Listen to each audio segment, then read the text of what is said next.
கடனுக்கு தாங்க அப்படின்னு சொல்றாங்க. அதாவது டெப்ட்டுக்கு வாங்கிட்டு போறாரு, கடனுக்கு வாங்கிட்டு போறாரு உங்க கிட்ட பொருளை, குட்ஸை. ஓகேங்களா? ஸோ அந்த டெப்டை தான் டெப்ட்டுக்கு தானே வாங்கிட்டு போறாரு, அதனால அது டெப்டாஸ்.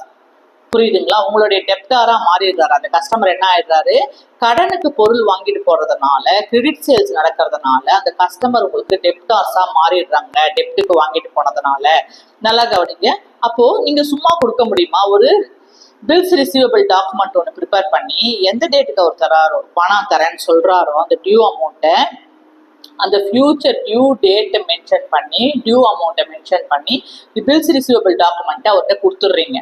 ஸோ அந்த டியூ டேட்டு வருது. இந்த டியூ டேட்டுக்கு வரும்போது அந்த பில்ஸ் ரிசீவபிள் டாக்குமெண்ட்டுக்கு அந்த டியூ அமௌண்ட் அவர் கொடுக்கலன்னா, கொடுத்துட்டாருன்னா ஓகே, கொடுக்கலன்னா என்ன ஆயிடுது, ஃபெயில் பண்ணிட்டாரு கொடுக்காமன்னா, அப்போ என்ன ஆயிடுது, அந்த டெப்டார்ஸ் பணம் கொடுக்கல இல்லையா, அதுதான் ப்ரொவிஷன் ஃபார் டவுட்ஃபுல் டெப்ட்ஸ்.